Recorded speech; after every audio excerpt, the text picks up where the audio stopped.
Hey everybody, it's Sully, taking choke points on the road to the beautiful Long Beach Peninsula. Why? I want to teach everybody the right way and the wrong way to drive on the beach. So let's go. Let's get on the approach here at Seaview and let's start driving on the beach. The most important thing when coming off the approach, keep a constant speed, but maybe not go too fast because then you can kind of get dug in the ruts. And of course, having a four-wheel drive vehicle is also a good thing. So there, we made it through the approach, and now let's head south towards Beards Hollow. And from this point forward, we're gonna talk about where you're supposed to drive on the beach and where you're not supposed to, because this is a state highway with a speed limit of 25 miles an hour.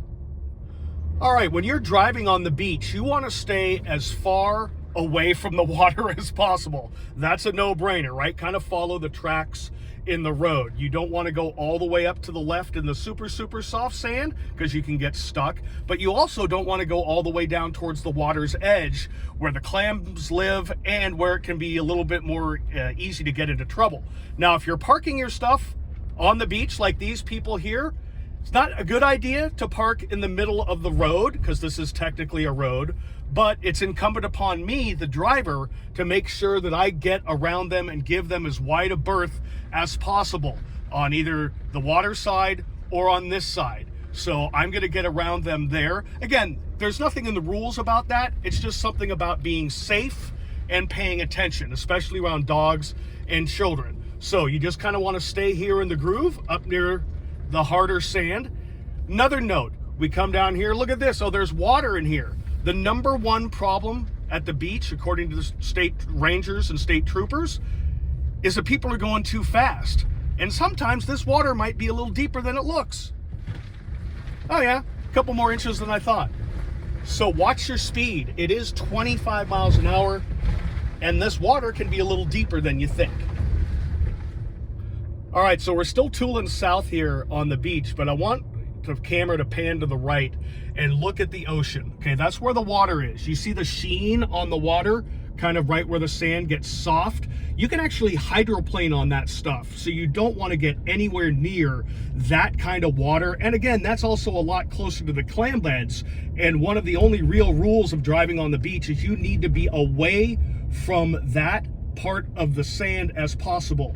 You want to be back over here where it's a little hard packed, you don't see that sheen, and let people park up on that side up into the softer sand. And again, you look here, here's a pedestrian with an animal, so I slow way down and I give them a nice wide berth. Got to really keep your head on a swivel when you're driving at the beach. All right, so we're heading northbound, heading back to the approach, and I want to give you an idea of where you probably should park when you're down here. You see the high tide mark over here off to the right, closer to the dunes. Just kind of pull up into here and then make just a nice little gradual turn, and always point with your nose to the water. Why? Because the water comes in pretty quickly, a lot faster than you might think. You always have got to keep your eye on the ocean when you're parking and driving at the beach. All right, so we're getting off the beach now. As you look at the approach, you want to check to see if anybody's coming down or if there's anybody who wants to share the road with you. You just have to kind of be courteous and kind of give each other a nod and figure out who gets to go first and who gets to work their way. And you just pull your way up through the sand, kind of like we did on the way down. Nice and easy, keeping your speed consistent. And now we're off the approach and we're done with driving on the beach. And that's really it. Just keep it simple, watch your speed, be courteous, don't do dumb things. And whatever you took down to the beach for a fabulous day of driving and hanging out, make sure you take it out with you so that way you're not leaving any trash on the beach.